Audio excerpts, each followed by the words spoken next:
Shabbat Shalom. As I was walking the 5 blocks that it takes me to get from my apartment to the synagogue, at least 3 people stopped me to wish me happy holidays. And almost as a reflex, I wished them happy holidays. After all, it is the expected greeting of the moment, but it raised a question. How happy are the holidays? Some of us may have difficult relationships with family or friends that make holidays a season of stress. Others of us may be isolated from our families and social networks and may not mark these seasonal celebrations. Some of us may be mourning a loss, and others of us struggle with persistent challenges such as illness and depression. I also think of friends who cannot take any time off from work because it would cause too much financial strain. Winter break carries fairy tale cultural ideals of a blissful time with family enjoying the slopes, followed by sipping hot chocolate near the hearth of a fireplace. Somehow we are supposed to have time to spare, money to spare, close family and friends ready to go, no problems in sight. But the reality for most of us, as we know, is often much different. Happiness, social scientists tell us, is the coherence between one's expectations and one's realities.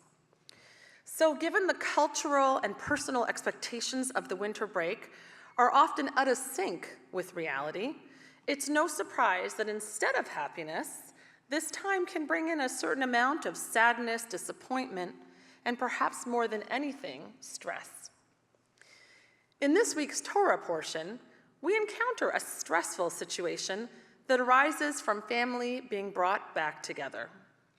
As you may recall, when we last saw Joseph's brothers, they had thrown him into a pit and told their father that Joseph had been killed by an animal.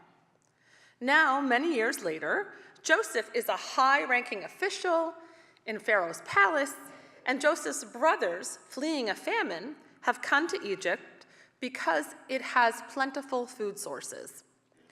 The brothers stand before Joseph and do not recognize him. They only see an official representing Pharaoh who has the power to offer them access to food. They are entirely focused on their transactional relationship. They are not fully open to taking in the human being before them, their very own brother. In this prolonged holiday season, we too might find ourselves reunited with friends, colleagues, and family, and we might be caught up in our own assumptions about someone else's reality, based on our own needs, insecurities, and blind spots. Instead of seeing brothers and sisters, we might only see a person standing before us as someone who has more than we do, of whom we are jealous and even resentful. Or we might see someone who has idiosyncrasies that make us want to keep our distance. We shut each other out for so many reasons. It can be so subtle and automatic that we might find we are not even aware of when or why we do it. Judaism gives us traditional techniques that help us to become more aware of our inner life. These techniques are referred to as midot, or soul traits. And one midah that can be especially relevant to this moment is compassion. While we all might agree that being compassionate is a foundation for a good life, our capacity for compassion may be blocked when we feel overwhelmed with personal ambition, stress, anxiety, anger, or distraction. When we cannot access our sensitivity to another person's experience, our channel for compassion can become blocked and closed, and this can become a source of isolation and great unhappiness, really. So how do we grow our compassion? It's simply about being present. I invite us all to try to be more present to people we encounter. It could be people we know well or strangers. Be curious about what might be going on in their internal life. What might they be struggling with? Often, when we are most burdened, we are the least available to make room for another person. We might not realize that the person we're encountering is suffering too.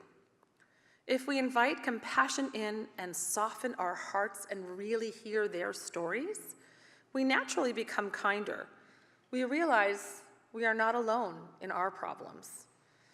When we look upon and treat others with compassion, we might also learn to become more compassionate with ourselves. This is a gift we can give to ourselves.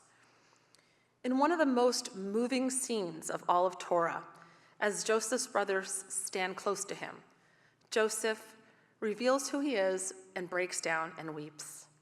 When he reveals his true identity and freely shows his emotions, he opens up a space for his brothers, and they join him and cry with him. They are released from their roles of Pharaoh's acting official and hungry peasants. The walls that separate them are broken down. They see what is common between them more than what divides them. Perhaps it was an unspoken acknowledgement of their shared humanity. The brothers made mistakes, albeit big ones, but they showed they had the capacity for self-reflection and change. Joseph made mistakes too, as we all do. We are all connected in this vulnerability. Leonard Cohen famously wrote, "There's a crack in everything. That is where the light comes in." Perhaps we should go into this holiday season thinking, there is a space in everything, a place for compassion to come in. Compassion requires space, room for the needs of others. In this prolonged holiday season, may we lead with compassion. May we bring comfort to those around us. And in doing so, may we find the deepest sense of joy in connection. Shabbat Shalom.